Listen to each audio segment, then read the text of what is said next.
અમદાવાદમાં રહીને ભારત સામે ગદ્દારી કરનારા આ શૈતાનોના ઘર પર આજે બુલડોઝર સ્ટ્રાઇક થવા જઈ રહી છે। એક ગદ્દારના ગેરકાયદે અડ્ડાઓ પર આજે બુલડોઝર ફરી વળવાનું છે। મહત્વપૂર્ણ ઇનપુટ દર્શક મિત્રો આપને જણાવી રહ્યા છીએ અમે, અમદાવાદમાં જેટલા પણ ઘૂસણખોરો છે તે સામે સમગ્ર દેશનું, અમે ફરી જણાવીએ, સમગ્ર દેશનું સૌથી મોટું ઓપરેશન આજે અમદાવાદમાં હાથ ધરવામાં આવી રહ્યું છે। 50 જેટલા બુલડોઝર, 100 જેટલા ટ્રક ડિમોલિશન માટે સજ્જ છે। સીધી તસવીરો અત્યારે આપ નિહાળી રહ્યા છો સ્થળ પરથી। 50 બુલડોઝર, 100 ટ્રક અત્યારે ડિમોલિશન માટે તૈયાર છે। 1000 જેટલા પોલીસકર્મી, 1500 જેટલા એએમસી અમદાવાદ મ્યુનિસિપાલિટીના સ્ટાફ અને ફાયરના સ્ટાફ અહીં તૈયાર છે। 2000થી વધુ એસઆરપી સ્ટાફની હાજરીમાં મેગા ડિમોલિશન કરવામાં આવનાર છે। 2000 જેટલા ગેરકાયદે બાંધકામ, આઈ રિપીટ, 2000 જેટલા ગેરકાયદે બાંધકામ, ગેરકાયદે ઇમારતો દૂર કરવામાં આવનાર છે અને ચંડોળા તળાવને સમગ્ર રૂપે બદીઓથી સાફ કરી દેવાશે। કતારબંધ વાહનો જોઈ લો, આ વાહનો તૈયાર છે ડિમોલિશન માટે। 50 બુલડોઝર, 100 ટ્રકથી 2000 ઇમારતો આજે ઓપરેશન ક્લીન હેઠળ સાફ કરવામાં આવનાર છે। ચંડોળા તળાવથી સીધા જ સંવાદદાતા જયેશ આપણી સાથે જોડાઈ રહ્યા છે। જયેશ, સૌથી પહેલાં તો જણાવો અત્યારે સ્થળ પર શું સ્થિતિ, અને આટલી મોટી સંખ્યામાં જ્યારે સ્ટાફ અને તંત્રએ કાર્યવાહી શરૂ કરી છે, સમગ્ર દેશભરનું આ સૌથી મોટું ઓપરેશન ક્લીન, જયેશ। યસ, ચોક્કસથી જ્યારે પહેલગામ આતંકવાદી હુમલો થયો ને દેશ છે તે પાકિસ્તાનને જવાબ આપવાની રાહ છે તે જોઈ રહ્યું છે। એ વચ્ચે ગુજરાતમાં દેશનું સૌથી મોટું ઓપરેશન છે તે શરૂ થવા જઈ રહ્યું છે અને તેને ઓપરેશન ક્લીન છે તે નામ આપવામાં આવી રહ્યું છે। ત્યારે અત્યારે જે સૌથી મહત્વનો મુદ્દો ખાસ કરીને અમદાવાદમાં હતો એ ચંડોળા લેક ઉપર છે તે ઓપરેશન ક્લીનની શરૂઆત થવા જઈ રહી છે ને તે માટે કઈ પ્રકારની વ્યવસ્થા છે તે કરવામાં આવી છે તેના દ્રશ્યો છે તે બતાવવાનો પ્રયાસ કરીશું કે અત્યારે આપણે ચંડોળા લેક નજીક જે સૂર્યનગર પોલીસ ચોકી આવેલી છે તે પોલીસ ચોકી નજીક છે તે અત્યારે આ દ્રશ્યો છે તમે જોઈ શકો છો કે જે પ્રકારે પોલીસ કાફલો છે તે તૈનાત કરવામાં આવ્યો છે। ત્યારે એએમસીને છે તે સાથે રાખી અને આ કાર્યવાહી કરવામાં આવશે અને એના સીધા દ્રશ્યો તમે અત્યારે આ જોઈ રહ્યા છો કે મોટી સંખ્યામાં પોલીસનો કાફલો છે તે અહીં તૈનાત કરવામાં આવ્યો છે। અંદાજિત 2000 જેટલા પોલીસ કર્મચારીઓ છે તેમને આ બંદોબસ્તમાં રાખવામાં આવ્યા છે। તેમાંથી 1000થી વધુ પોલીસ કર્મચારીઓ છે તે હથિયાર સાથે છે તે અહીં પહોંચ્યા છે, કારણ કે ખૂબ જ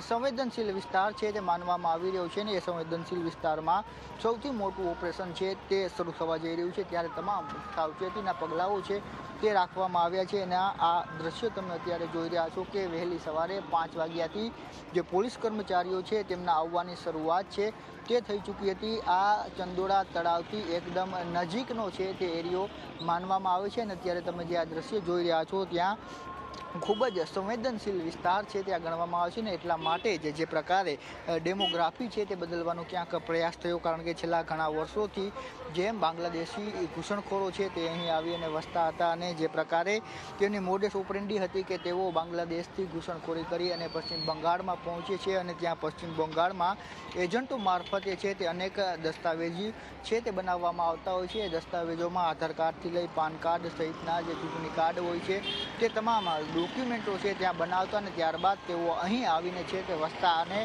અહીં આવીને વસ્યા બાદ જે પ્રકારે આપણે અગાઉ પણ અહેવાલો દર્શાવ્યા હતા કે કઈ પ્રકારે ચંડોળા લેકની જે ડેમોગ્રાફી છે તે ચેન્જ થઈ અને 2010થી લઈ અને 2024નો જે સમયગાળો છે તેમાં ખૂબ જ મોટી સંખ્યામાં છે તે આ ઘૂસણખોરો આવ્યા અને ડેમોગ્રાફી છે ચંડોળા તળાવની બદલી દીધી, એટલે કે 1,10,000 સ્ક્વેર ફૂટમાં છે તે દબાણ કરવામાં આવ્યું। તેનો મેપ છે તે પણ આપણે અગાઉ દર્શાવ્યો હતો અને ત્યારબાદ છે તે વિવિધ એજન્સીઓ દ્વારા આના ઉપર સર્વે કરવામાં આવ્યો અને 2 દિવસ પહેલાં ક્રાઇમ બ્રાન્ચની ટીમ દ્વારા રાત્રે છે તે આ ચંડોળા લેકમાં દબીશ કરવામાં આવી અને 800 જેટલા જે લોકો છે તેમને ડિટેન કરવામાં આવ્યા, તેમની પૂછપરછ કરવામાં આવી, તેમના ડોક્યુમેન્ટ વેરિફિકેશન છે તે કરવામાં આવ્યા અને ડોક્યુમેન્ટ વેરિફિકેશન બાદ 105થી વધુ લોકો છે તે બાંગ્લાદેશી ઘૂસણખોરી હોવાના પુરાવાઓ છે તે મળ્યા છે ને તેને આધારે તેના ડિપોર્ટેશનની પ્રક્રિયા પણ છે તે હાથ ધરવામાં આવી. ત્યારે દ્રશ્યમાં જોઈ શકો છો કે ઉચ્ચ અધિકારીઓ છે તેમના આવવાની શરૂઆત છે તે થઈ ચૂકી છે. એસીપી ડીસીપી સહિતના અધિકારીઓ છે તે પણ અહીં પહોંચી રહ્યા છે, જેના આ સીધા દ્રશ્યો છે તમે જોઈ શકો છો.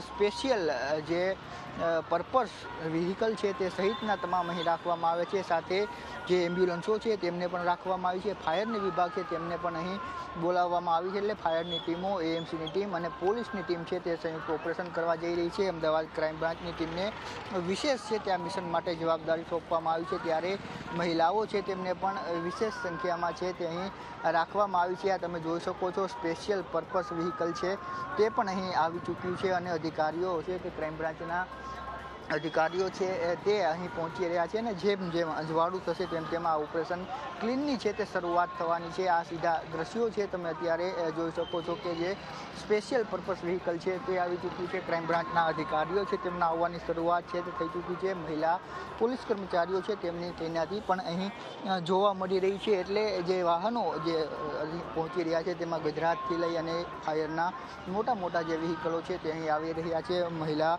પોલીસ કર્મચારીઓની તૈનાતી છે તે જોવા મળી રહી છે, કારણ કે ખૂબ જ સંવેદનશીલ વિસ્તાર છે તે માનવામાં આવી રહ્યો છે ને સંવેદનશીલ વિસ્તારમાં સૌથી મોટું છે ઓપરેશન અત્યારથી થવા જઈ રહ્યું છે. ગૃહ રાજ્યમંત્રી હર્ષ સંઘવી છે તે સીધું આ ઓપરેશનનું મોનિટરિંગ કરી રહ્યા છે અને દાદાનું જે બુલડોઝરની કાર્યવાહીની આપણે વાત કરતા હોય, એ બેટ દ્વારકા હોય, ગીર સોમનાથ હોય કે સહિતના જે તમામ વિસ્તારો છે ત્યાં હોય તે તમામ ઓપરેશનો અને તમામ જે ડિમોલેશન છે તેમાં સૌથી મોટું ડિમોલેશન છે તે માનવામાં આવી રહ્યું છે. કારણ કે વર્ષોથી છે તે આ પ્રશ્ન ઉપસ્થિત થતો હતો. અનેક વખત છે તે